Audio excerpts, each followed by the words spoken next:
we have these crossroads. And you know, either way you choose, your life is going to be different. The universe doesn't exist, but God thinks it does. We have to stop consuming our culture. We have to create culture. Stupidity has a definite evolutionary function. I am all for abolishing stupidity, but before it goes, we should pay tribute to it. Hello and welcome to the Nonsense Bazaar. We're your hosts. I'm Sequoia Kennedy. And I'm Willow Truman. Today, we're talking about maybe my favorite sector of the weird. We're back in it. Psychic bullshit.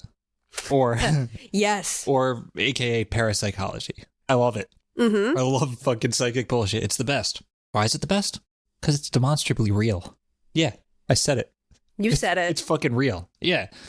How is it real? How could it be real? Well, that's the fun part. Who knows? But like, contrary to popular preconceived notions of parapsychology, like, people are still doing research.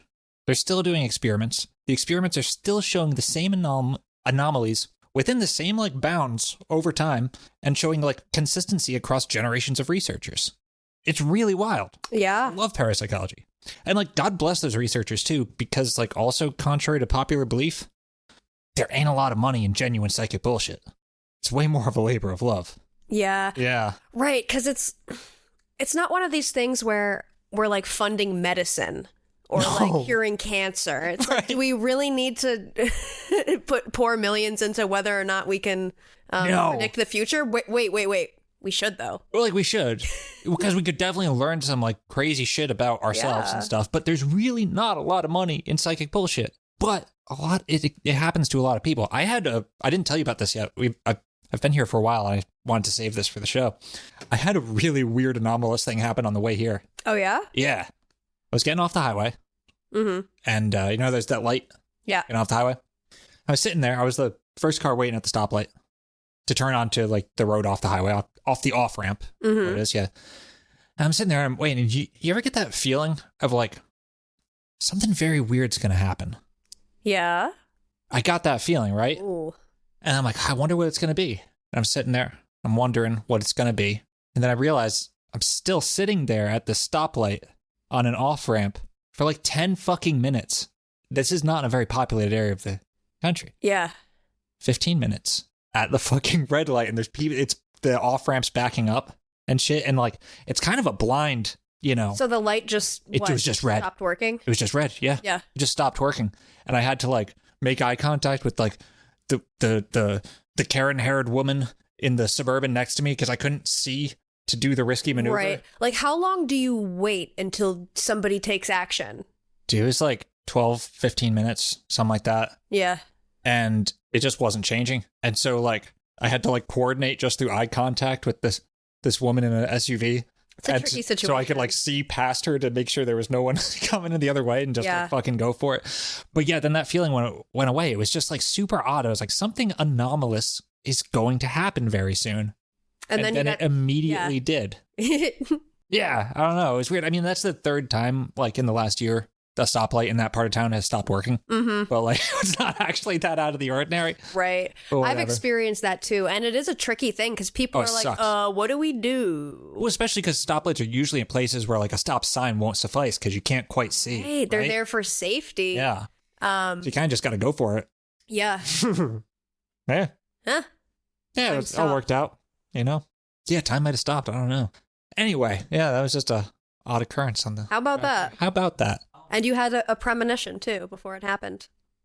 I guess, unless something really strange happens later on, then I won't be like, oh, that was just a broken style. That was the strange thing. I hope so, yeah.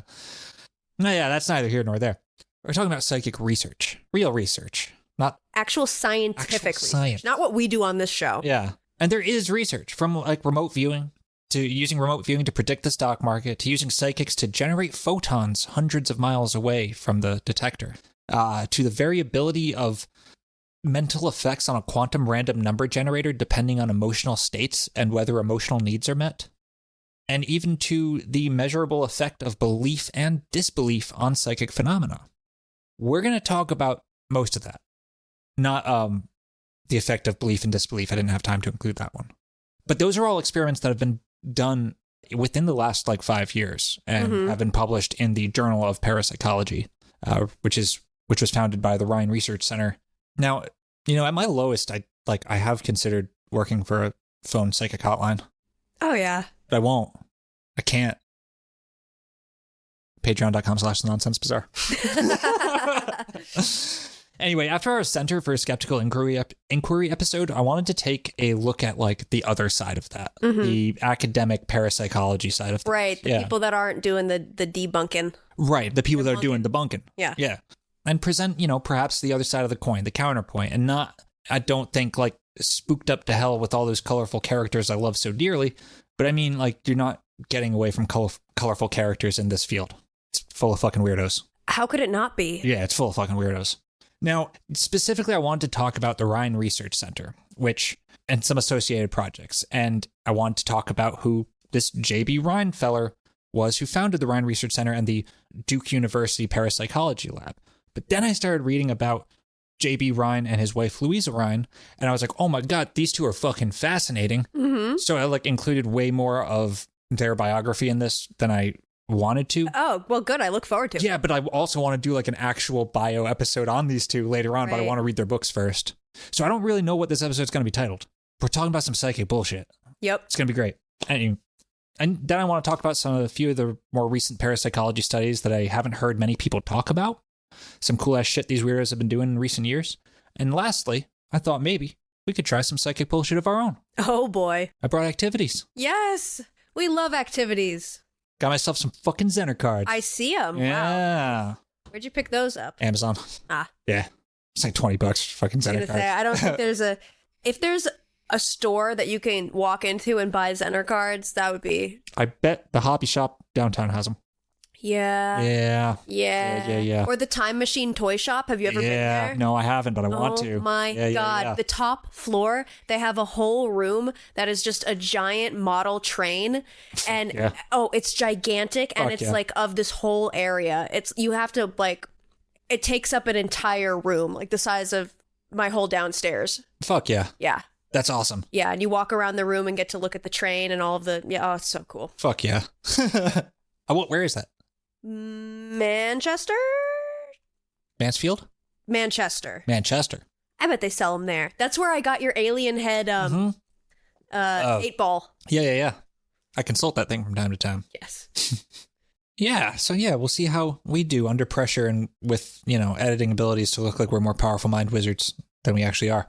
That's not true. It's probably funnier if we just suck at it. Yeah, I'm expecting to. Yeah. We'll see. We'll see. But before we get into the psychic bullshit, let's do what we do. Pull a tarot card, talk about what it means at the end of the episode. What if we just pulled a Zener card? It's the star. That would be very funny. Yeah. 5 of Wands. Okay, we had that one recently. Very recently. Yeah. It was for one of my episodes. Was it competitive eating? No. I think it was competitive. No. I think it was, actually. I'll be damned. Yeah. Yeah. Oh, we had this one recently. We did. Fuck, I can't remember. I mean, this card makes so much fucking sense for this episode, I think. Yeah, I mean, there's so many different competing players and the eternal struggle between the fucking skeptics and psychics, and it's never going to be resolved. No. Never, ever. And I don't think and the different ways people want to research this stuff, how they think it should be researched. Yeah, well, we'll talk more about it at the end, but I think it's fairly clear. I see where we can take that card. Yeah.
parapsychology as an academic kind of field, sort of, it came about in the early 1900s, due in large part to a feller named Joseph Rhine, J.B. Rhine, and his wife Louisa Rhine. What's the B stand for? Bunk? Banks, maybe? Yeah, Joseph Banks Rhine. Okay, that's close to bunk. It actually is. It's really close to bunk. I'll take it. And this came out of, in the spiritualist movement of the late 1800s, right? That intersected with what was called psychical research, right? And the Society for Psychical Research tried to systematize the investigation of this shit. And then out of that came the desire to scientitize the investigation of psychic phenomena. Right? Yeah. I was going to include so the Society for Psychical Research was established in 1882 as the first organization to apply scientific principles. Oh, that's old. Yeah, that's older than I thought it was going to be. Yeah. To apply scientific principles to the exploration of paranormal phenomena. Its founders included notable intellectuals such as philosopher Henry Sidgwick, who served as its first president. And the SPR aimed to study the paranormal without bias, using methodologies akin to those in traditional sciences. One of the SPR's first significant contributions was the publication Phantasms of the Living in 1886, which explored telepathy and apparitions. The work faced skepticism from the scientific community, but it underscored the SPR's commitment to what they saw as rigorous empirical research. They were also pioneering in methodological innovations, introducing randomized study designs, conducting some of the first experiments on the psychology of eyewitness testimony, and the phenomena of disassociation and hypnotism. The SPR's Census of Hallucinations, conducted in 1894, surveyed 17,000 individuals, finding that a significant number reported experiencing apparitions. That makes sense. Yeah.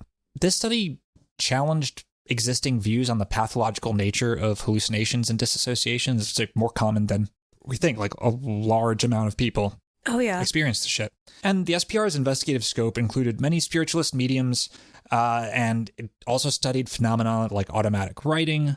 It had high-profile cases like the Borley Rectory and the Enfield Poltergeist, also involved the Society for Psychical Research. A lot of the famous paranormal cases from the late 1800s, the Society for Psychical Research is all up in there. Has their fingerprints. Yeah. They were the guys.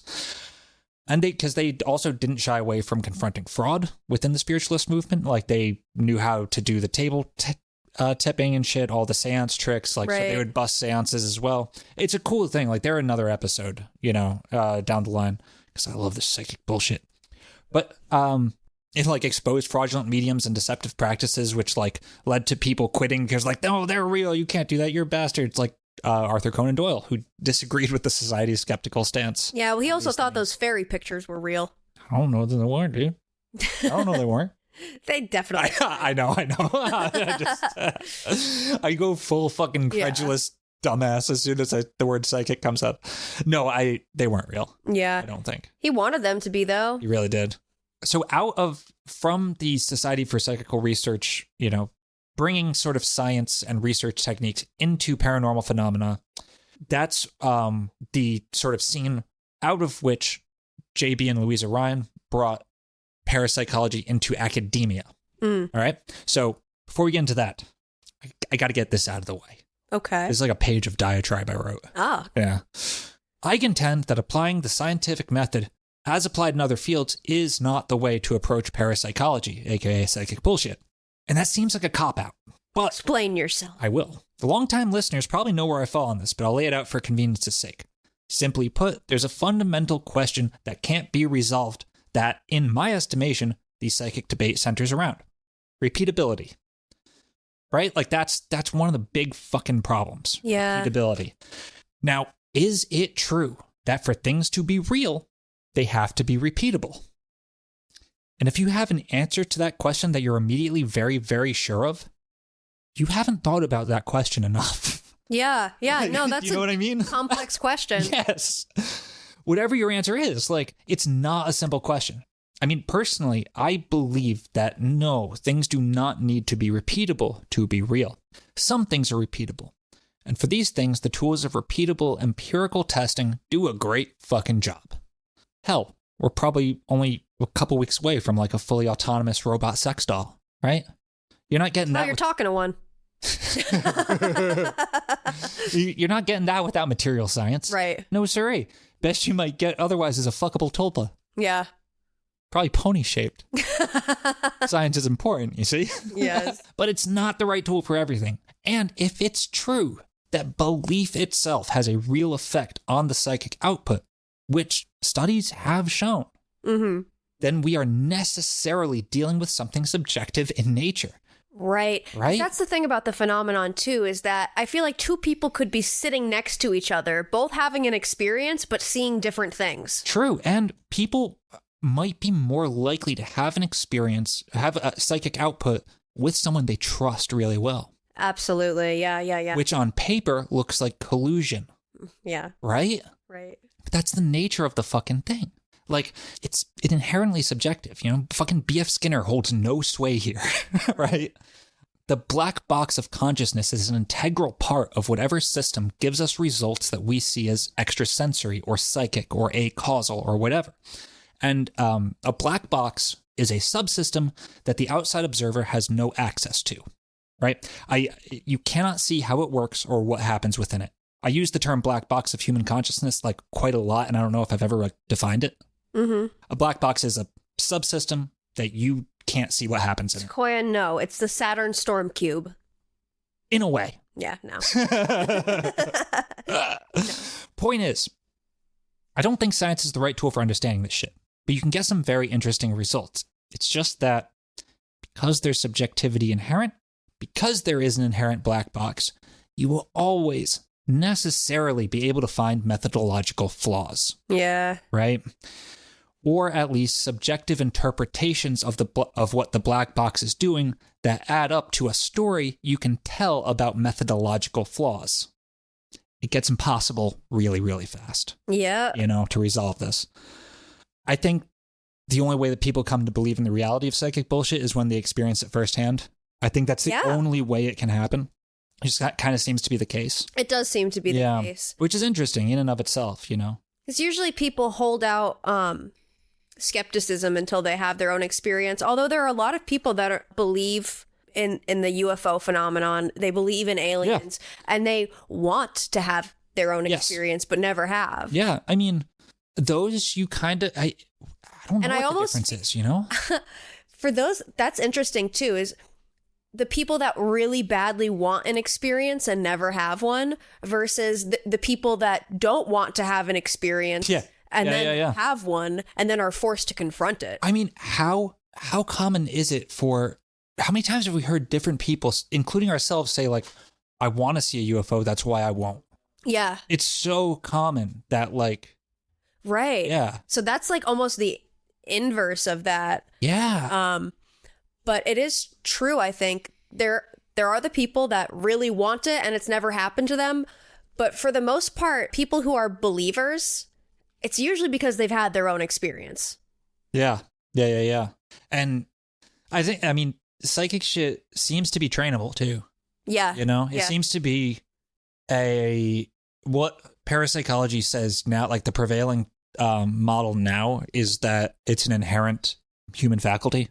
It's just, it's gone from the second sight model to the first sight model. What does that mean?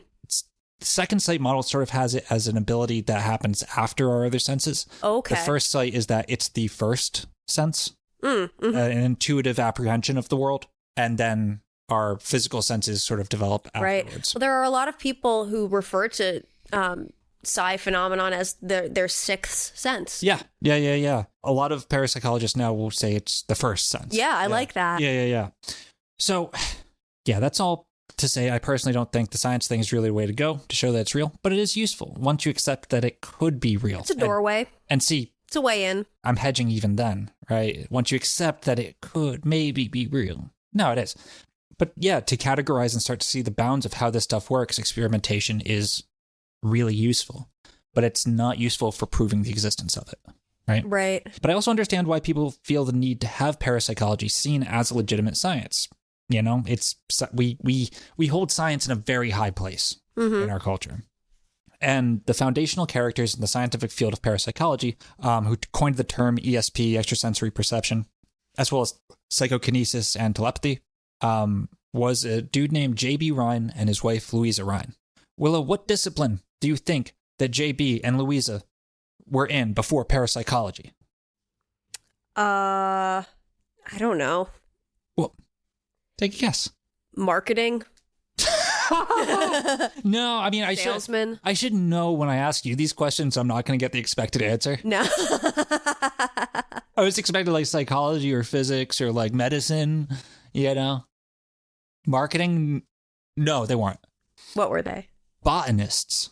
Okay. Both of them. All right. PhDs in plant physiology. Oh, love it. Yeah. Very interesting. That's so much better than marketing. I know. I like it.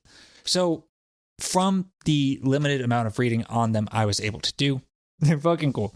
I'll probably do a whole episode on them soonish. Like, maybe they're not cool. I don't know. I haven't read their shit yet. Yeah, right? You're going to But read their the book and be like, oh, never mind. Their life path or like their trek is really cool. You know? This episode is a little whistle wetter for more psychic bullshit in the near future, because I think at one point I said my plan D was full parapsychologist. Maybe at this point that's moved up to plan C, and who knows if that's where it'll stop. Right? It's moving on up, creeping its way up. Yeah.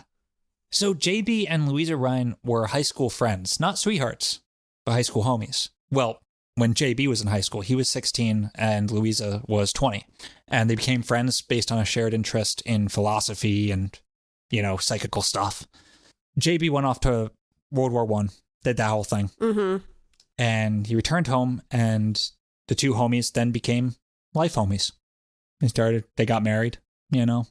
Oh, I love that. Yeah. And like, they became life homies and like life partners and like full absolute partners.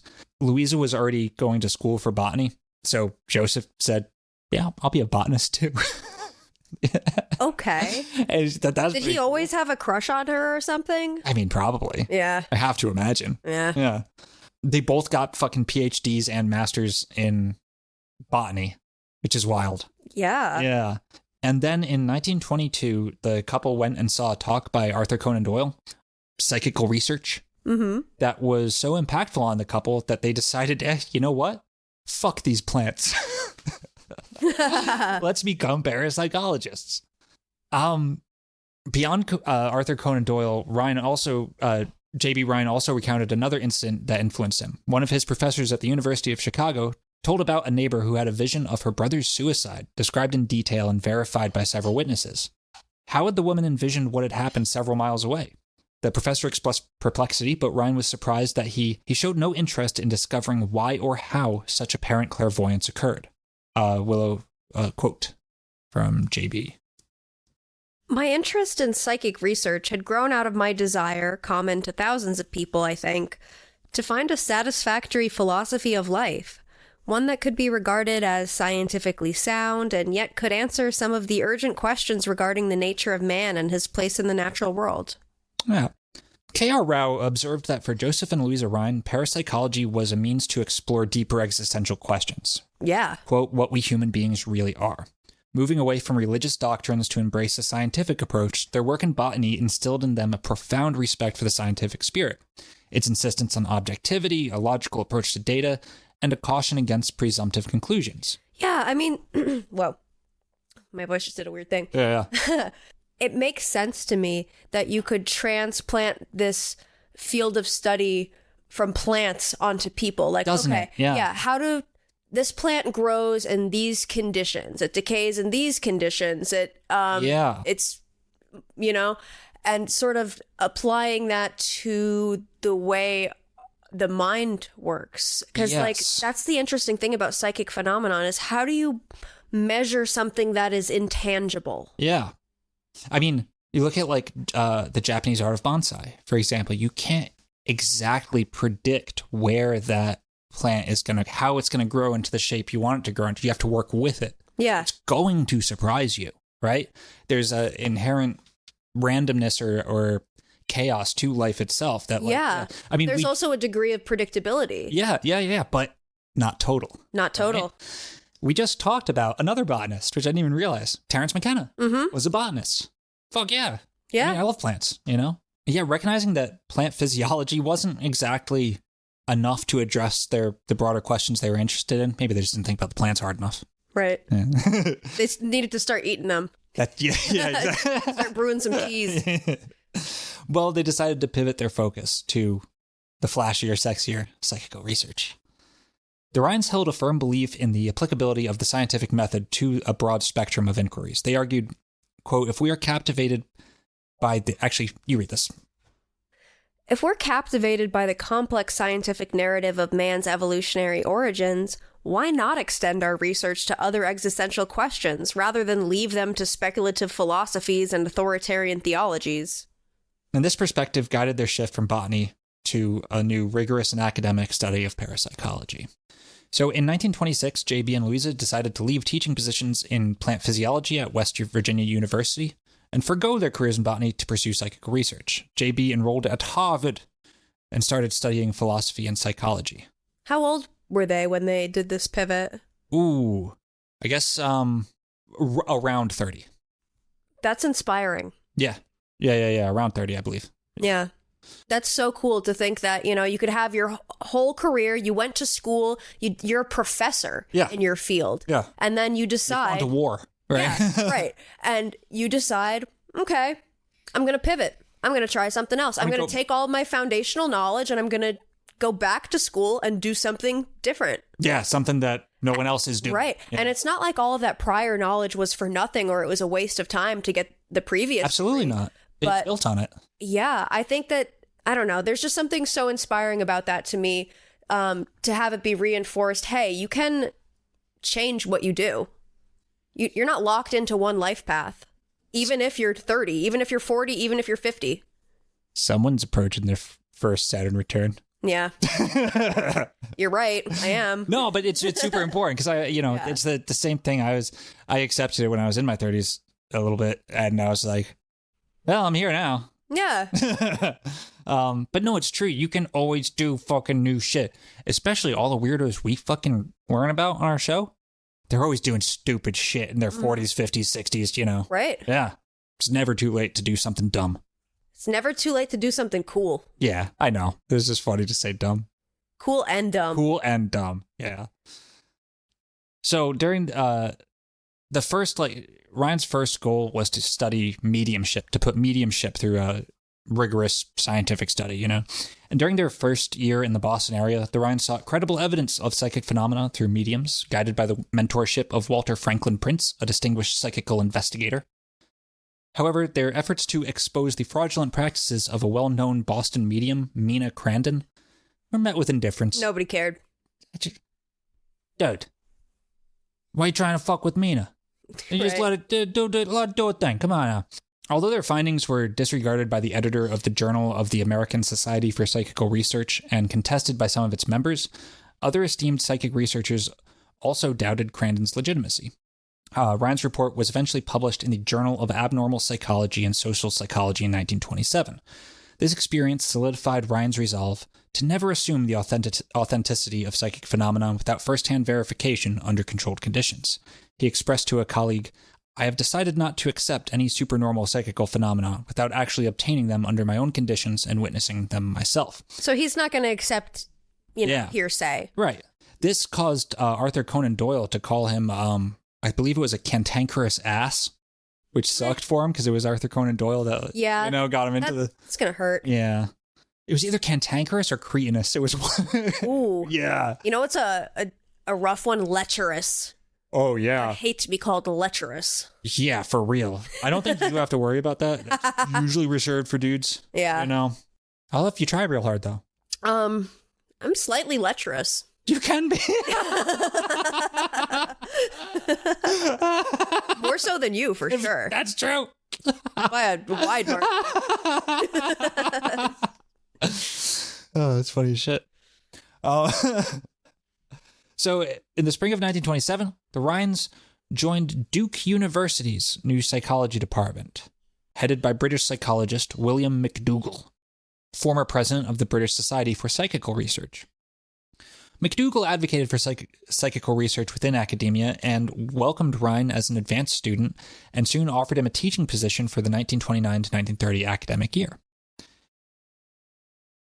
Although Rhine's ongoing search for reliable mediums was fruitless, he did encounter a seemingly telepathic horse in Virginia. There you go. I like that. Named Lady. It appeared promising. It seemed like this horse could read the mind of its owner. And this marked Rhine's first use of forced choice testing in psychic research, which I forgot to define. However, subsequent investigation showed that Lady's performance relied on very subtle cues from her owner. Horses are very good at that. Very sensitive, yeah. Yeah, they're super good. A really well-trained horse, you can tell them to turn left and right just by looking in that direction from on top of them. Like, they're super, super sensitive and in tune. One might call them super psychic. Yeah. You know what I mean? Why equine therapy is a thing. Yeah. I mean, that's another thing. Like, where does intuition, like, it's a gray area. Like, what does this actually mean? A lot of times, that woman who was like, oh, I can feel that my brother's going to commit suicide. I mean, for how long had her brother been depressed, and for how long was he subtly showing signs that... Precisely. How long was your subconscious running the my brother might die soon script? Running models and, like, seeing, like, how this goes, but, like, it's not a pressing concern, so it didn't come up to the surface like the actual processes that were running. Like, I think that's absolutely a component of this shit. It's interesting that she felt it when it did happen. Yeah. But I think a lot of that is owed to their personal relationship and intuition and connection between those two individuals. It's not like she sensed the random death of a person that she didn't know at all. That doesn't tend to happen. Yeah. Yeah, it really doesn't. Anyway, despite Lady being the horse is not the horse. Despite the horse being a fraud, Rhine's interest in animal psi persisted, and he even like collaborated with the military in 1950 on animal psychic testing. Which, what did that look like? I don't know. That's for probably the Rhine episode. I didn't look into that. That's like me sitting in front of my cat, and I'm just like thinking in my head, if you can hear my thoughts, blink twice. Do you ever do that shit? No. I do it to people sometimes, though. Yeah. Well, with William McDougall's encouragement and resources, including access to a vast library on psychical research, Rhine was able to incorporate psychical research into psychical research classes into Duke's curriculum and supervise a student pursuing a master's degree in the field, which are both fucking unprecedented in an American university. Like, man. Yeah, I know. If I could go back. I know, dude. I know. In the summer of 1930, supported by a university grant and departmental backing, the Rhine started testing psychic abilities in children at local summer camps using numeral-shaped cards. And this research extended into the fall with Duke psychology students who guessed numbers or letters from sealed envelopes, but results were barely above chance levels, you know? Yep. But this is when, in like 1930, from where the Duke University Parapsychology Research Department comes from. Like, Duke University had a parapsychology department, an active department of Duke University that was the parapsychology department. Yeah. Which is fucking sweet. Like, I love that. And there, with Joseph and Louisa began experimental ESP testing and developed with psychologist Carl Zener a system of card guessing using cards with 5 symbols, which produced positive results. This was like they got actual results when they limited it to 5 easily distinguishable shapes. And that's where Zener cards come from. And certain of the student subjects allegedly proved able to consistently guess above chance when they used this system. Encouraged, the Rhines branched out into studies of telepathy, precognition, and psychokinesis, obtaining evidence, they say, of success in all, including psychokinesis, which is always the squirrely one. But the Zener card tests involved subjects attempting to predict the order of these 25 cards, which were either screened from view or sealed in envelopes, with an experimenter recording the guesses. The method was initially tested through clairvoyance and later included a telepathy procedure with a, quote, sender in another room. So someone with a, they got the star card and they're thinking about it and sending it to the other person. Both methods yielded similar success rates, which prompted Rhine to prefer clairvoyance in subsequent tests because that's easier to control. Yeah. Initial group tests with Duke students showed minimal success until sophomore A.J. Linsmeyer demonstrated exceptional results, significantly above chance. And this breakthrough led to more individual testing and uncovering like super psychics, including divinity student Hubert Pierce, whose performance exceeded Linsmeyer and remained consistent over time. I believe I included people have problems with the Hubert Pierce tests, because it seems like no one except the Duke University experimenters were able to repeat his success, Yeah. But by 1932, Rhine believed his results solidly demonstrated the existence of what he termed extrasensory perception, or ESP, revealing that ESP followed natural laws similar to conventional psychological phenomena. For instance, performance declines under the influence of sodium amytal, or intensive testing mirrored trends observed in standard psychological patterns. So the more you stress someone, or the more you use sodium amytal and put them into a stupor, the less psychic they get. The more rigorous the testing, the more intensive and psychologically draining, the worse you perform. That makes sense. Makes for research with holes in it too. Yeah. Right? It's that fucking thing. But this adherence to natural laws, Rhine argued, would help gain scientific acceptance more effectively than merely showcasing extraordinary results. So over 3 years, Rhine's team identified 8 high scorers out of numerous students tested, with these individuals scoring over 50% above chance in more than 60,000 trials. Testing protocols were progressively tightened to eliminate any potential for sensory leakage. A notable early finding was that physical distance did not impact ESP performance, as demonstrated in the Pierce-Pratt series between 1933 and 1934.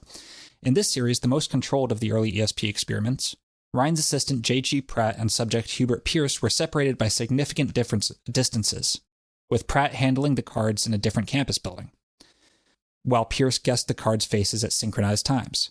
Pierce's accuracy consistently exceeded chance expectations, culminating in odds against chance of 22 billion to 1. If the data can be trusted, which is what it always comes down to. Yeah. Now, Louisa wasn't just sitting on her ass. They both took active roles in advancing the field of parapsychology, although Louisa temporarily stepped back to raise their 4 children. But by 1936, she resumed her research, testing ESP in children, including her own, leading to her first parapsychological paper in 1937. And as her children grew older, Louisa returned to the lab, initially part-time and then full-time in 1948 as her youngest child entered university. Louisa's really cool. Her major contribution involved collecting and analyzing spontaneous cases of psi phenomena, whereas Joseph's was sort of the opposite. Right. Getting it under laboratory conditions. Louisa went looking for spontaneous psi, right? Many reported in letters sent to the laboratory, which she managed. This work, spanning decades, resulted in the largest collection of such cases ever assembled. Her thorough analysis enhanced her stature as a leading researcher in spontaneous psi. In addition to her research, Louisa also published laboratory experiments, served as an editor and consultant for the Journal of Parapsychology, and was deeply involved in civic affairs, including co-founding the Durham League of Women Voters and engaging with congressmen on public issues, known for her charitable efforts and support of various causes. Louisa's collaboration with J.B. Rhine lasted 60 years until his death in 1980, the same year she served as president for the Society of Psychical Research. Subsequently, she became the executive director of the Foundation for Research on the Nature of Man, the organization founded by J.B. in 1962, which encompassed the Institute of Parapsychology and Parapsychology Press. This institution is now known as the Rhine Research Center. And Louisa passed away in 1983 in Durham at the age of 91. Her autobiography detailing her significant contributions to parapsychology and her life with J.B. Rhine was published posthumously. Now we're going to talk about the Rhine's sort of theories of psi. I'm interested in this. Yeah. So, based on their experiments and Louisa Rhine's meticulous analysis of spontaneous psi cases, the Rhines formulated several conclusions about the nature of psi. Psi, they determined, is inherently non-physical, not associated with any physical attributes such as brain localization, musculature, sex, age, ethnicity, or health. It operates independently of the traditional 6 senses and is not constrained by either space or time. It's magic. Yes, there you go. Moreover, the Rhines viewed psi as a dynamic and functioning aspect of personality, not a dormant relic from our ancient ancestors.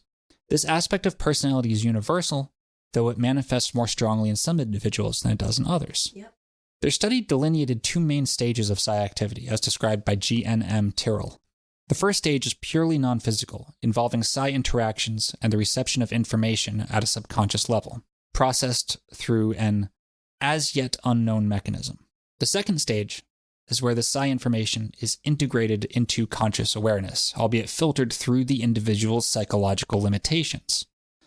Louisa Rhine suggested, albeit not explicitly, that the information received during the first stage is both complete and accurate, implying a sort of psychic omniscience at the subconscious level.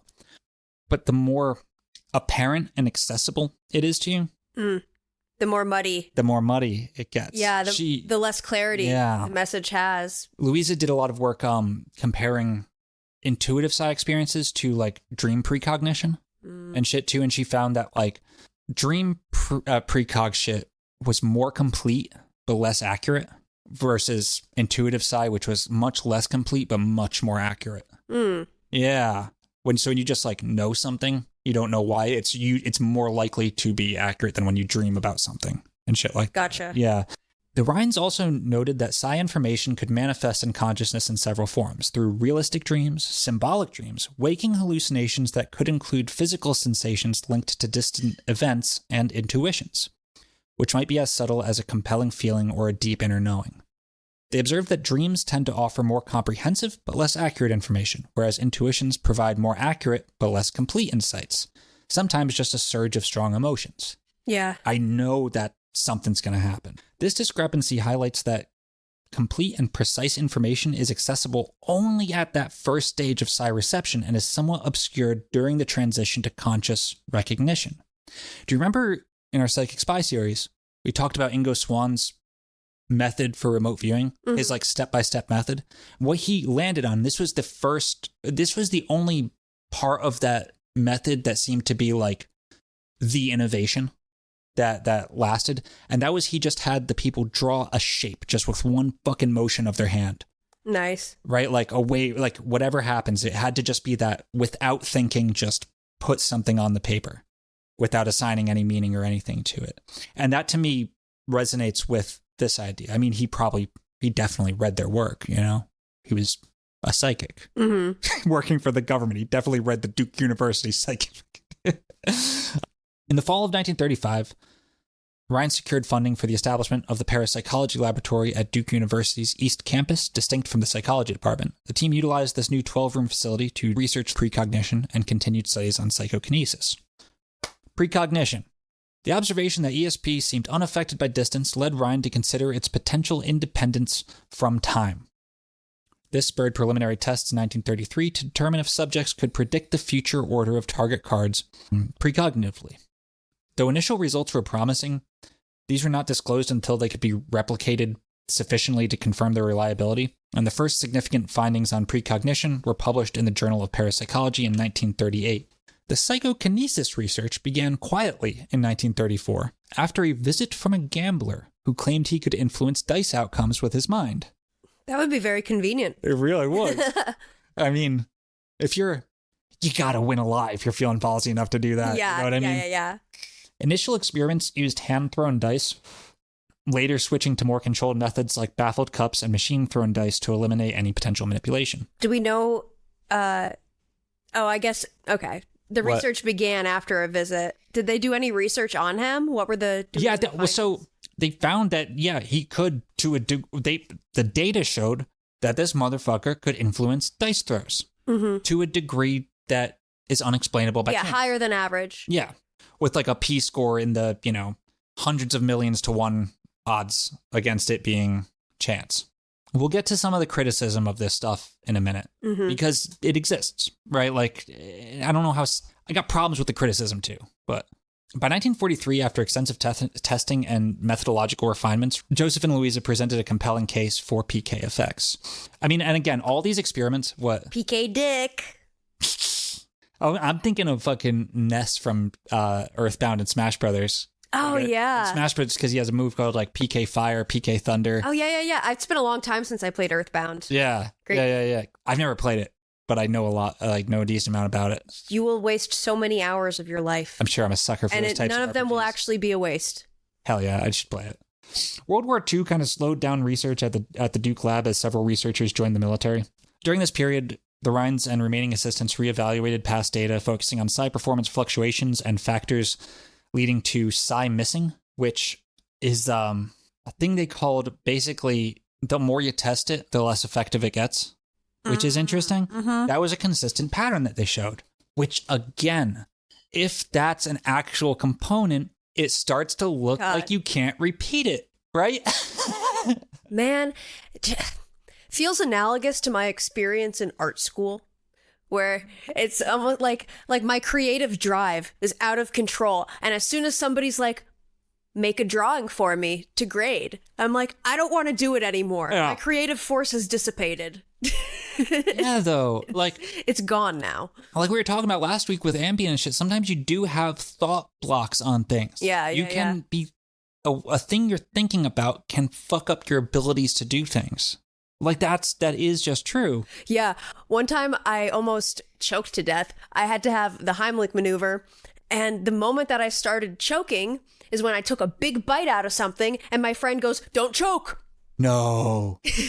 I mean, that'll happen. Yeah. But it was just, I think just hearing the word choke, Yeah. you know, it like triggered something in my brain. Yeah. I Where, can see that. Yeah. I almost died choking on a tater tot once. Man, I've had two bad. You close calls? Yeah. I've only had was a one. wonton. That was scary as fuck, dude. Mm-hmm. I was home alone for one of them. Oh, fuck. Yeah, I had to put my hand in my mouth and push break the wonton in my... Holy shit, dude.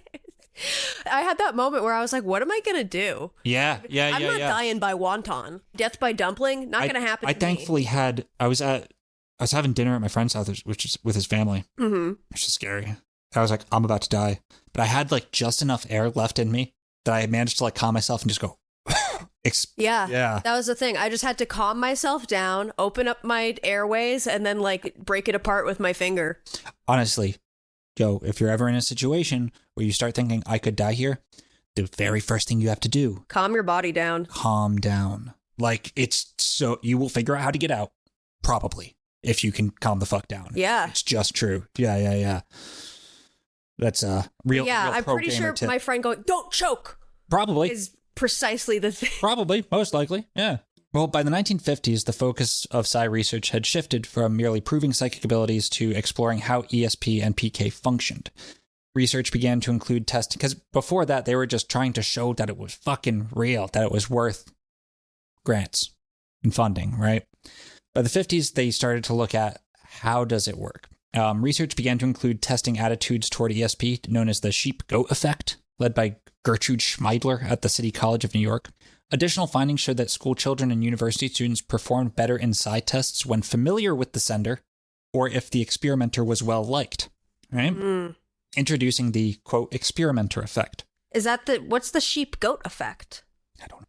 I believe it. I think it's just that She categorized participants in paranormal experiments as either those who think that ESP is possible under a given experimental condition, aka sheep, or those who reject the possibility, goats. Yeah, and that has an effect on whether or not psi shows up. Whether you're a sheep or a goat. Yeah. If you... and sheep performed better. Yes. Yeah. And you perform better when you're familiar with the sender or when the experimenter is popular, is a likable person, which again makes sense intuitively as how telepathy and psychic could function. Also, inherently puts holes you can poke in the methodologies. Yeah. The Duke Lab also modernized testing by incorporating various target materials like pictures or clock faces and automating procedures. 1960s expanded the scope to include animal ESP studies, further investigation into Louisa Rhine's spontaneous cases. And then lastly, they explored the phenomenon of psi missing, where psi results fall below chance levels. It's the opposite, right? Noting that strong emotions could block the flow of psi information. So when people are under pressure or they really don't believe it, it becomes worse than chance would predict, right? I know Dean Radin has written a lot about that as well. It's one of the more interesting aspects of all of it. If you really... someone who goes into a psi experiment thinking, I'm going to do so fucking well, I'm going to crush this shit, They usually don't. In fact, a lot of times it's worse than chance would predict. Yeah. It almost has a blocking effect. Huh.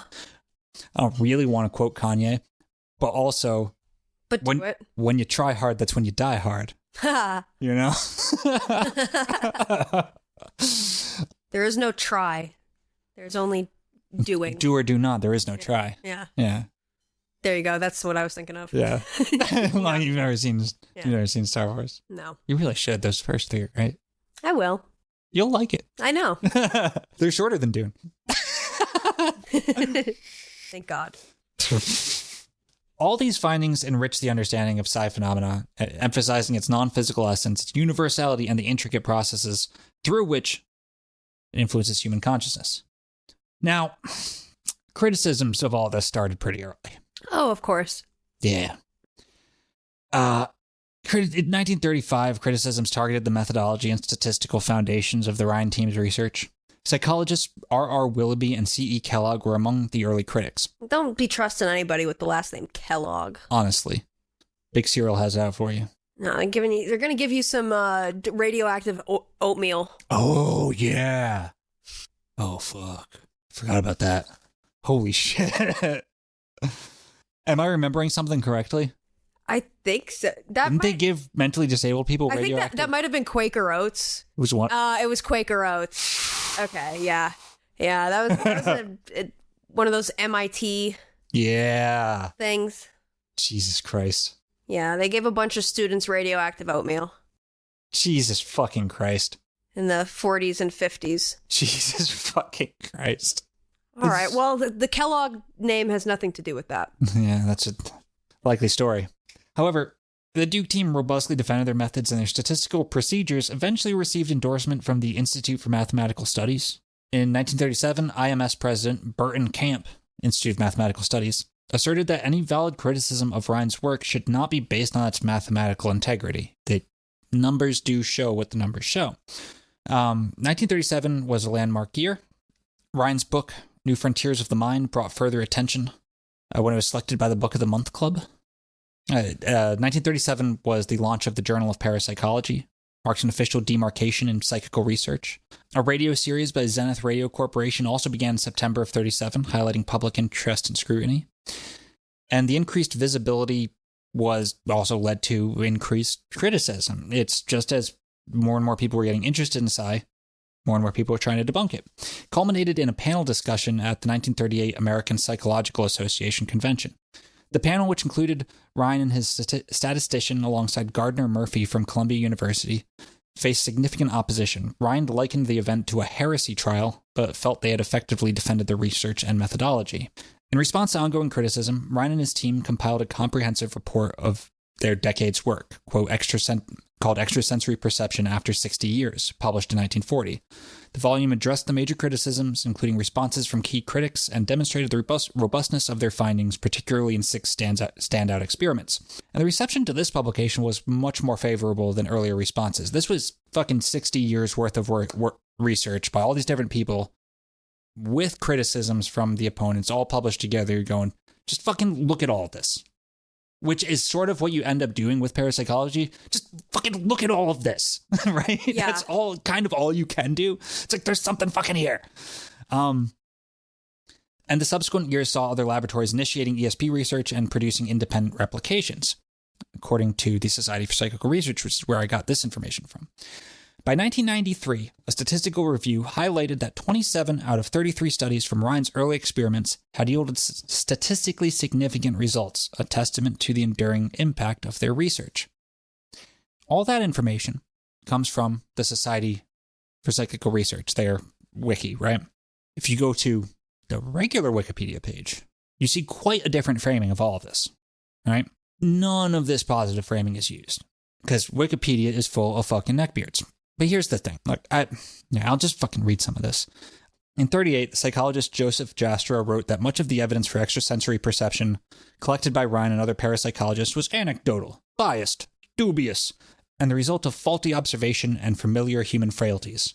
Rhine's experiments were discredited due to the discovery that sensory leakage or cheating could account for his results, such as, it's possible that the subject was able to read the symbols through the back of the card, or be able to see and hear the experimenter note subtle cues, or sensory, they could see the reflection of the shape in the pupils of the experimenter.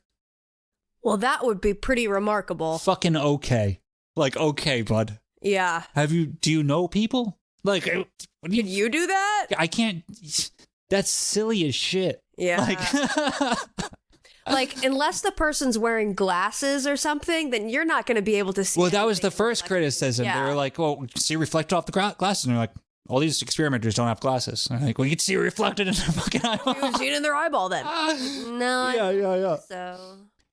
Or they were able to see and hear the experimenter to note subtle cues and shit. Like, Yeah, that's kind of the whole thing that we're researching. What are the subtle cues and how do people... Like, well, no, I mean, they think that it's not if that was you know? there. But yeah, well, you want to then know. that's Yeah, part of the yeah. research. In 57, when Rhine and Joseph Geither Pratt wrote Parapsychology, Frontier Science of the Mind, they stopped using card guessing studies in there because of methodological problems. And Rhine's experiments into psychokinesis were also criticized. John Sladek wrote, and I want to see if a special guest can read this. His research used dice, with subjects willing them to fall a certain way. Not only can dice be drilled, shaved, falsely numbered, and manipulated, but even straight dice often show bias in the long run. Casinos, for this reason, retire dice often. But at Duke, subjects continued to try for the same effect on the same dice over long experimental runs. Not surprisingly, PK appeared at Duke and nowhere else. I tried to voice clone the comic book guy from The Simpsons. It was wonderful. Because that's how you fucking sound, you pieces of shit. Get out of here. So the Duke University Parapsychology Lab, the psychologist Leonard Zusne and Warren Jones wrote that, Willow, if you please. The keeping of records in Rhine's experiments was inadequate. Sometimes the subject would help with the checking of his or her calls against the order of cards. In some long-distance telepathy experiments, the order of the cards passed through the hands of the percipient before it got from Rhine to the agent. Percipient. The middleman? I believe that's the person being tested. Their faculty of perceptions. Yes. Are being tested. They're the percipient. Yes. It is a noun that means a person on whose mind a telepathic impulse or message is held. Yes. It could also be an adjective, though. Like, you could be percipient, or you can also be a percipient. Yeah, this is the percipient. Yes. Oh, it passed through the hands of the receiver, and they, somehow did a magic trick. Yeah. Is what they're saying, I think. The card guessing method used in the Rhine experiments, critics write, contained flaws that did not rule out the possibility of sensory leakage. Today, researchers discount the first decade of Rhine's work with center cards. Stimulus leakage or cheating could account for all of his findings. What I want people to do, literally put on a blindfold. That's the fucking thing, dude. Sit in a dark room. That's the fucking thing. They want to control for all possibility of cheating and shit, which is not something any other discipline has to contend with. Mm-hmm. Ever, right? Anyway, I'll get to that in a second. Slight indentations on the backs of cards revealed the symbols embossed on card faces. Subjects could see and hear the experimenter and note subtle but revealing facial expressions or changes in breathing. According to Terrence Hines. Willow, if you please. The methods the Rhines used to prevent subjects from gaining hints and clues as to the design on the cards were far from adequate. In many experiments, the cards were displayed face up, but hidden behind a small wooden shield. Several ways of obtaining information about the design on the card remain even in the presence of the shield. For instance, the subject may be able to sometimes see the design on the face-up card reflected in the agent's glasses. And even if the agent isn't wearing glasses, it is possible to see the reflection in his cornea. No, it's not. Martin Gardner wrote about inside information that files in Rhine's laboratory contain material suggesting fraud on the part of Hubert Pierce. Pierce was never able to obtain above-chance results when persons other than the experimenter were present during an experiment, making it more likely that he was cheating in some way. Rhine's other subjects were only able to obtain non-chance levels when they were able to shuffle the cards, which has suggested they used tricks to arrange the order of the Zener cards before the experiment started. No. Or, hear me the fuck out, there's a subjective component to this. Why wouldn't you be better at it with someone you're used to doing it with, who you know won't fuck with you?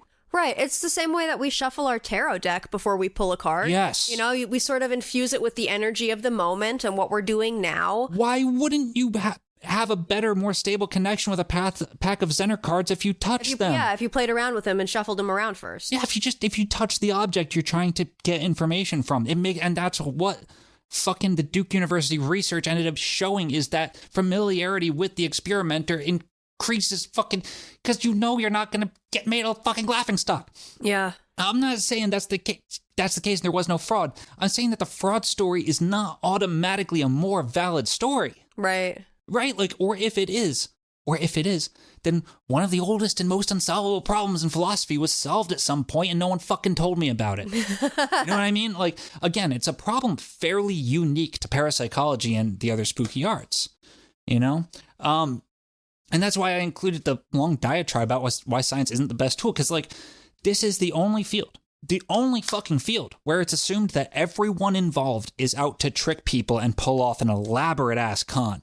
It's the only field where the jackass off the street is assumed to be some sort of devious fucking mastermind. Yeah. Right? And the researchers are assumed to be dumb enough that they need a fucking helmet to leave the house. Like, and all for no fucking money. Yeah. No, there is no money in any of this. How can you be an evil masterminding genius and make that big of an oversight? Which to me would honestly be a far more interesting and hard to explain phenomenon. Oh, well, what about Uri Geller, I hear you motherfuckers ask? Oh, what about him? What about Uri? He's fucking Mossad. Like, you don't know that. I mean, he's essentially said it. He's fucking Mossad. Like, yeah. He would like us to believe he is. He's fucking Mossad. I mean, you know. Sure. Probably. You know what he is? He's Alakazam. It's pretty well established at this point that he's intelligence. And also psychic as fuck, probably. Also, there's also that little bugaboo with Uri Geller. Yeah. You can be both. So that's a bad example. Oh, wait, he's like the only example of a rich psychic? It's pretty much the Long Island Medium. That's pretty much... Well, that's a TV star. Yeah. Yeah. I forgot about the Long Island Medium. I'll never forget. Those fuckers don't count. Miss Cleo doesn't fucking count. No. Long Island Medium, that's not the same thing. Anyway, 1962, Rhine, supported by Chester Carlson, founder of Xerox, established the Foundation for Research on the Nature of Man, which is what they did after retiring from Duke. Rhine moved FRNM off campus, expanding on its work on both national and international levels. For the next 3 decades, FRNM functioned as the parent organization for the Institute for Parapsychology and the Parapsychology Press. In 1995, in recognition of the Rhine centenary and 15 years after JB's death, FRNM was renamed the Rhine Research Center to honor the Rhine's profound impact on the field of psychology. I love that was supported by the founder of Xerox. Yeah. Hell yeah. Yeah. And the Rhines also founded the Journal of Parapsychology, a peer-reviewed publication, and created a network that connected researchers globally. His founding of the International Parapsychological Association further cemented his legacy. Rhine not only trained numerous students, but also collaborated with many scholars worldwide, influencing 2 generations of psi researchers. And every parapsychologist was influenced by the Rhines. Rhine's successor at the Institute for Parapsychology, Ramakrishna Rao, remarked at a memorial that both Rhine's admirers and critics acknowledged his defining role in shaping parapsychology into what it is today, a testament to his unparalleled impact in the field. And the Rhine Research Center is still around today. But in 2023, Duke University student Monica Narain wrote for the Chronicle, the Duke University paper in 2023. She was, I believe, a junior at Duke at the time. Willow, if you please. The claim of parapsychology as pseudoscience has been paradoxically refuted by meta-analysis. One analysis looked at 309 precognition studies conducted by 62 experimenters published in the Journal of Parapsychology between 1935 and 1987. The cumulative probability associated with the overall results was P equals 10-24. 10 to the negative 24th power. 10 to the negative 24th power, equivalent to 0.000000000, a bunch of zeros. 24 zeros, in fact. 24 zeros. 1. Where 0.05 is considered statistically significant. Other analyses support the idea that alleged experimental design errors alone cannot account for the uniqueness of parapsychology experimental results. People stereotype parapsychologists as psychics, Bigfoot hunters, ghostbusters, or UFO chasers, myself formerly included, when parapsychology is not about any of these things. I think most people, myself included, become interested in psychological research because of its prospect of tackling intense emotional experiences with logic and reasoning to not only better understand the fascinating mysteries of the human mind, but potentially validate deeply personal situations often met with derision. Yeah. Wait till she starts reading about UFOs slinging pancakes. That's all I'm saying. Oh, yeah. It's the first step to a life of fucking madness and unfulfillment. Just realizing that there's something to all this parapsychology stuff. Anyway, both the Rhine Research Center and the Journal of Parapsychology are still around today. I thought we might take a look at some of the more recent experiments that people have probably never heard of. Yeah, that's really cool. And so you're telling me I could have gone to college for this? No. Oh. No. The university program was well and done with a long time ago. However, there are colleges that are doing parapsychology experiments. I just don't know if any have like an actual parapsychology department anymore. Okay. All right, so I included a link to rhineonline.org. We can just kind of poke around on that, see how the state of just take a brief look at the state of parapsychology research today. You'll see the state immediately. Love this website. Yeah, there's not a lot of money in this, man. They're hard up for funding. Instead, you had to be a member to get access to the journal, but I don't think they didn't gate all the journals the same way, and I was able to just read some of them. Yeah, they're still doing research though. It's just, it's not fucking well funded, but current projects are psychokinesis, bioenergy, healing, and extrasensory perception. They're currently looking at, as far as bioenergy goes, they recently completed a project called Electromagnetic Emissions, the Human Bioenergy Field, which the goal of this was to use instruments that are commonly used in physics and engineering to explore the nature of the human bioenergy field. Biophotons are very weak light emissions from organic matter, people, animals, plants, etc., in the invisible ultraviolet range. Previous publications found that some participants are able to control the emission of biophotons during periods of focused intention, like energy healing, martial arts, or meditation. The Rhine Bioenergy Lab has been measuring biophoton emissions from people in different situations, including people claiming to be psychic healers, PK agents, mediums, and people getting medical treatments. This is an ongoing study that has collected data consistently from 2013. There's 5 years of data currently in analysis. I'm pretty fucking interested to see the results of this one, Mm-hmm. We'll look at one of it in a second, which is really fucking cool. And they're doing PK shit, which is, that's the hard one for people to really believe, right? Like, you can move shit with your fucking mind. Yeah. But it's also one of the fucking ones that seems to be the most tested, as well tested as anything else. Effects have been observed repeatedly on an Egley wheel, a pinwheel device like a psi wheel that is commonly produced. And Rhine researchers have not found any physical forces responsible for the observed effects. Now, there is an indication from another lab that there may be physical forces that are affecting the device, and the research is still continuing to determine what is making the wheel turn. One participant has demonstrated a consistent micro-PK effect. This participant is demonstrating effects on a random number generator and other electronic systems. The effect is produced on demand, and the results far exceed variations expected by chance. With a participant that can consistently demonstrate this effect, it is possible to begin to explore the nature of the effect and its limitations. They're currently conducting controlled studies and shit. There is a study on the effects of emotion and attitude on electronic devices, which was completed in 2018 with the publication pending. That's really interesting. Yeah. Because I feel like when I'm pissed off, my computer doesn't work. A lot of people feel that way, and that's what they were studying. Yeah. Yeah, and that's the publication for that is still... Like, things don't load as fast. Yeah. Like, things just start malfunctioning. And then when I calm myself down, bloop, works just fine. Yeah. It's curious how many people report that. Yeah. Is it just because we're more impatient when we're pissed off and shit? Or is it like a quantum effect on electrons? Right. I don't know. Well, I checked out the Journal of Parapsychology and found 2 studies I want to take look at. Okay, let's take a look. First is a study called You Attract What You Are, the Effect of Unconscious Needs on Micropsychokinesis. Oy, interesting. Yeah. This was the Ludwig Maximilians University in Munich, Germany, conducted this. The main focus was investigating the influence of observers' unconscious motive states on quantum random number generator outcomes, specifically how psychological needs affect randomness deviations. The experimental design was 2 main experiments were conducted focusing on the role of the observer effects in influencing Q, R, and G outcomes through unconscious psychological needs, attachment, self-esteem, protection, and control. High incongruence individuals were hypothesized to show deviations from randomness, particularly when stimuli related to their psychological needs were presented. What does that mean? Being shown high incongruous? Highly incongruous was like their needs weren't being met with like what there's an incongruity with their perception of.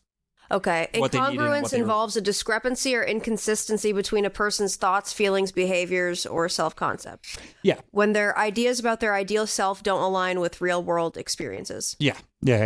Okay. So yeah, if you're experiencing a high level of incongruence, so like dissatisfaction, your needs aren't being met. Exactly. So what they did with this was assign like different sensory stimuli to outcomes on a quantum random number generator, like words or images associated with these psychological needs, and saw if there was a change in the results with that, right? Yeah. Initial experiments provided only anecdotal evidence for deviations related to self-esteem needs in high incongruence individuals, but further analysis and an extended experiment provided significant results indicating high incongruence individuals' data differed notably from random fluctuations, while low incongruence individuals did not deviate from chance. That would align with a lot of things we've seen in weird stories, right? Like people in rough places tend to have weirder shit happen around them. Well, yeah, it's like when so a highly incongruous individual, it makes sense that there would be more fluctuations, more data in general, just because they're experiencing more, or just they need shit. something and they're like trying to pull it out of the universe, right? You know, right. Like they want it to come from somewhere. Yeah, or just like I need money, and so like a random number associated with money or the lack of money. I'm not exactly sure which one would show up more often. Yeah. Right? The research employed Bayesian analysis to assess the effects and included post hoc analysis. I got a simplified version. So participants were divided into 2 main groups based on their level of psychological incongruence, and the needs focused on were attachment, self-esteem, protection, and control. All right. Okay. Quantum random number generator. Babies and adults. Yeah, basically about adult babies too. Yeah. Adult babies and adults. Yeah. So the quantum random number generator was used to select stimuli during the experiment. The stimuli related to the participants' psychological needs. For example, for the self-esteem protection need, the quantum random number generator might choose between displaying a positive or negative adjective, a word, you know. Each participant underwent several trials where the random number generator determined the type of stimulus presented. Theory was that their psychological state might influence the kind of stimuli selected more frequently. Tasks were designed to evoke or relate to the specific psychological needs being studied. The attachment task might involve showing pictures of words that either represent secure attachment or isolation. Mm-hmm. Self-esteem protection stimulants could include words that are either praising or critical, affecting the participant's sense of self-worth. Control, this could involve scenarios where the participants felt they had control versus those where they felt helpless, and then seeing if they can affect the random number generator that way. They were sitting at a computer, and they had to like pay attention to images that were being shown on the screen. Mm-hmm. And they would have to hit next and then confirm that they were still paying attention and shit and like thinking about things. And this is after they were separated into groups and shit based on what their unmet needs were. The quantum random number generator determined whether the next picture shown when they hit next would be from a set of pictures that were determined to be associated with the specific need they were targeting in that run of the trial, or from a set of neutral pictures. So basically it's like law of attraction shit, honestly. Yeah. Is what they're testing. And they, essentially it showed after repeated not the first time, but after repeated trials, that much more than chance would suggest the people with highly incongruent psychological states would see the pictures relating to their unmet psychological needs more often. Yeah. Very fucking interesting. Makes a lot of sense. It's why my life sucks. No, it should work the opposite. Then you should be getting your, No, I think the pictures were like negative. Yeah. Well, Self-reinforcing, because the study's called You Attract What You Are. well, then you better fucking shape up. Trying, man. You're a rock star. That was different. That was a past life. It's a future life. Yeah. And this fucking paper's like 25 fucking pages. It's long. We're burning daylight here. So I'll move on. Interesting, though. Is that clear? Yeah. Okay, yeah. So the second, and basically the theory they're working with is like quantum shit. Mm-hmm. You know, that it's all one, it's the quantum fucking vacuum, the quantum field. Right. Is influenced by thoughts and photons in the mind and all that, Well, that old chestnut. We knew. We knew that. Yeah. So experiment 2 is called Can Our Minds Emit Light at 7,300 kilometers distance? A pre-registered confirmatory experiment of mental entanglement with a photomultiplier. The objective aimed to replicate findings from previous experiments indicating that focused mental entanglement could affect a photomultiplier, a device that detects photons, located approximately 7,300 kilometers away, by causing an increase in photon detection during the mental entanglement periods compared to control periods. Theory. The experiment was grounded in generalized quantum theory, which posits that quantum entanglement phenomena observed in microscopic particles can extend to larger systems, including human mental processes, possibly affecting different objects. To do this, 4 individuals known for their strong commitment to this research area and experience in mental control practices such as meditation were chosen. They engaged in mental entanglement tasks aimed at influencing a photomultiplier in Durham, North Carolina, USA, from their locations in Italy. Photon counts were recorded during both mental entanglement sessions and control periods to detect any significant changes attributed to mental entanglement. So basically, they've got this photomultiplier that they are recording the photon output during specific times when these Italian participants are thinking about it, right? Yeah. And during times when these participants are actively not thinking about it, right? The study confirmed an increase of about 5% in photon detection during the mental entanglement periods compared to the controls, which is similar to increases observed in previous experiments on this. That it's like, it'll increase at 5%. Like, that's not like 5%, yeah, it's a small number or whatever. That's the chance of rolling a natural 1 or a natural 20 in D&D. How many times has that fucking happened to you? Like, it's actually it's a 1 in 20, Yeah. It's fairly big, actually. The analysis included estimating effect sizes and Bayesian factors to evaluate the significance of the results. What they had, the participants were 4 people selected based on their profound interest in the research area and their extensive experience in mental control practices, predominantly meditation. This selection aimed to ensure that the participants were capable of maintaining focused intent throughout the experiment.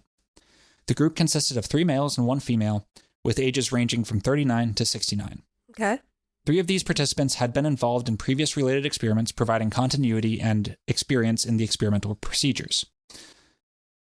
A photomultiplier tube was the central piece of equipment for the experiment. It was located in the bioenergy lab of the Rhine Research Center in Durham, North Carolina. The PMT was responsible for detecting photons emitted during the experiment. The specifications don't mean anything to anybody except like 3 people, but like you can look it up on your own. But it was capable of measuring 2 photons per second within the 400 to 200 nanometer wavelength range. Signals from the PMT were amplified and photons were counted every half second, with data recorded on a connected computer. The PMT was activated and managed remotely by team members at the specified experimental times to ensure accuracy and consistency. The study design, hypothesis, and methods were pre-registered at the Open Science Framework to enhance transparency and reproducibility. Each experiment session lasted 180 minutes, divided into 4 distinct periods, 60 minutes of PMT cooling, 40 minutes each for pre-mental entanglement control, mental entanglement, and post-mental entanglement, and final control. The placement of the mental effect plus post-mental effect period within the session structure was randomized to present bias and ensure the validity of the results. So it's not like, oh, it just happens to detect more photons this long into the running the machine. You know what I mean? Approximately 5 minutes before the testing period, participants engaged in a simple relaxation procedure via video chat to establish a connection and focus. During the mental entanglement period, participants employed mental strategies to try and influence the PMT activity. They're encouraged to visualize going inside the photo multiplier tube and fuck with it on the astral plane and shit. Yeah. That which is similar to how Ingo Swann fucked with the what was that big machine? But it was a big machine, which was how they realized he was psychic. He was like, how do you fuck with that? But yeah, I thought that was really interesting, having them visualize entering into the machine and actually generating photons, Participants were monitored remotely and feedback on their performance was provided after completing all sessions. And yeah, they found that during the periods when people were visualizing entering the photo multiplier tube and generating photons to send it into the thing, 5% increase in detected photons. It's not nothing. Yeah. That's not fucking nothing. No, it's not. Especially if it aligns with prior research, right? Yeah, and I mean, the quantum theory they're fucking basing this shit on, basically that, there's only one, you know what it is. It's quantum bullshit. It's all one fucking soup at the end of the day, right? Yeah, big old bumpy soup. And the study posited that an informational relationship forms between the participants and the photomultiplier tube, constituting a kind of, they entangle themselves with it, right?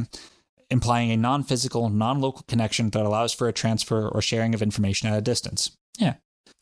It's all fucking information, really, is kind of the theoretical basis of this thing, and kind of what I believe is that, information is a state of matter, essentially, right? And it can probably travel faster than light. Yeah. Yeah. Some people disagree with that. That's a big point of contention among physicists, whether information can travel faster than light or not. I think it can. It depends on if it has mass, right? And I guess then the larger question is can it not have mass or have any and still exist, right? But that's a whole other field of research. Interesting stuff, though. I'd never heard about those experiments before. I kind of wish I understood the law of attraction experiment a little better. Yeah. Now, before we talk about the 5 of Wands, I want to test your psychic ability. Perfect. So I got a pack of Zener cards. Let's just see. Willow, can you see this in my glasses? I'm trying to. I can't. Even with this bright-ass computer screen? No. Well, we all know they had brighter computer screens in the 1930s. Yeah. You fucking nerds. Get the fuck out of here seeing reflecting your corneas, pieces of shit. Pisses me off so much, dude. You have no idea. It's just come on. Yeah, that's a really lame explanation. It's lame. It's just it's lazy, too. It is. Yeah. Yeah. All right, so I'm going to shuffle these. This is a pack of Zener cards. You can see they are very thick. You cannot see fucking through them. Just at all. They're not embossed. It's just printed on there. So it's 25 cards of 5 different shapes each. You know what the shapes are, right, Willow? Yes. There's a cross, a star, a square, a circle, and waves. Yep. Yeah. So I'm going to shuffle them. There's 25 and 5 shapes. So that means that chance expects 1 out of 5 guesses to be correct. You have a 1 in 5 chance of just getting it correct. So, do you think we'll have to do 11 or so trials, and I'll have to just shuffle them a bit every time? Just so you're not counting the cards. As if I can count. Do you want to know as we go, or do you want to know afterwards? Afterwards. Okay. All right. Circle.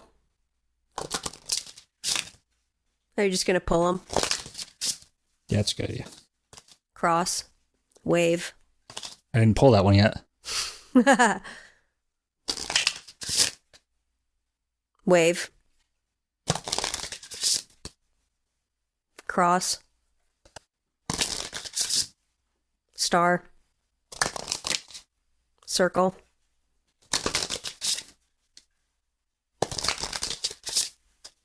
Star.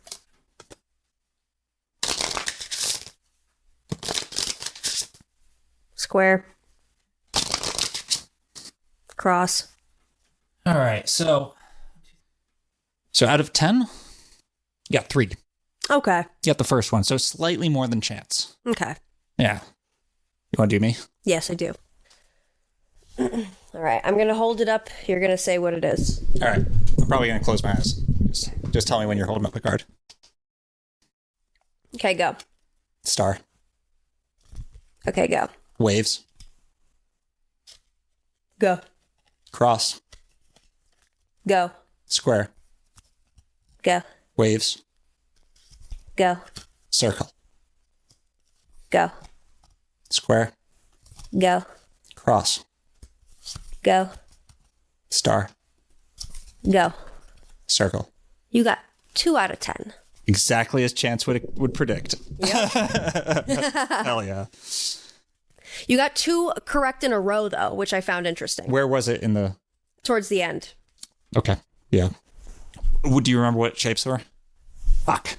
Was a star one of them? I don't know. Fuck. But yeah, you got 2 correct in a row. God damn it. I hate when it's exactly what chance would predict. Have you ever tried calling dice? No. I did that once with a couple people, including one very spooky girl, and I bet you were pretty good at it. I sucked at it. I bet she was great at it. It was terrifying. Like, terrifying how good she was at it. Love that. Yeah. Yeah. So what do you think about the 5 of Wands? I think exactly what we said at the top of the episode, that it's these competing, not even ideologies, but just competing, what would you call it? I'd say it's, the fundamental question, I think, relates to the usefulness and universal applicability of science.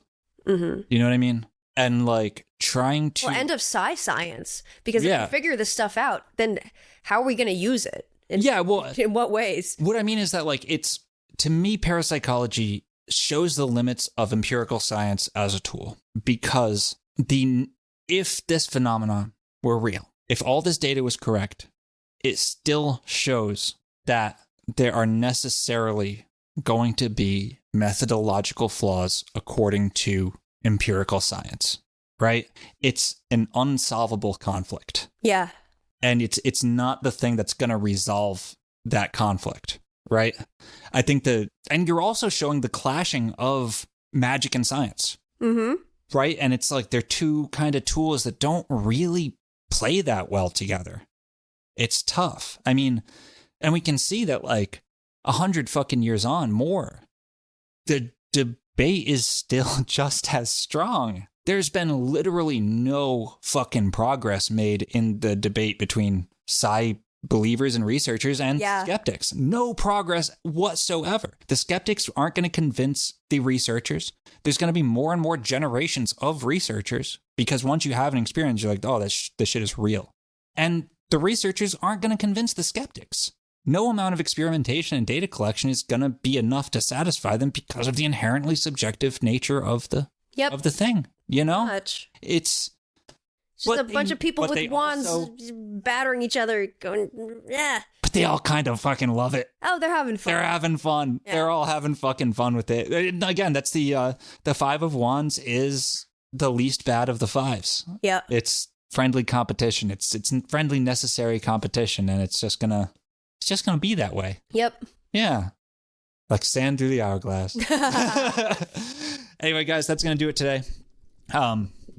If you like what we do. I don't know what exactly I'm gonna call this episode, but like, you'll figure it out. I'll figure it out. If you like what we do, you can leave us a rating and review, and you can tell your friends. And if you really like what we do, you can fund us better than you fund the psychic researchers. You can fund our own psychic research. Please do.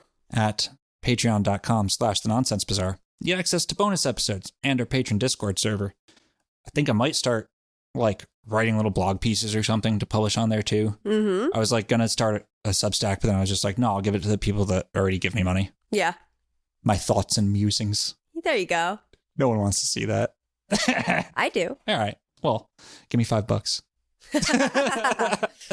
You can get access to that, and Well, no, I already listed what you can get access to. I was going to say and more, but no, it's just the bonus episodes, the Discord, and maybe some writings. Yep. Patreon.com/The Nonsense Bazaar, starting at just $5 a month. You'll also be quantumly entangled with us. Yes.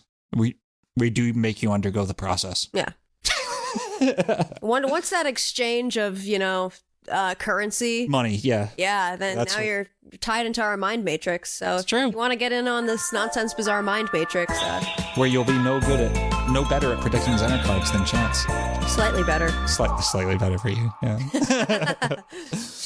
All right. Take care of yourselves, guys. Be well, and keep up the good work.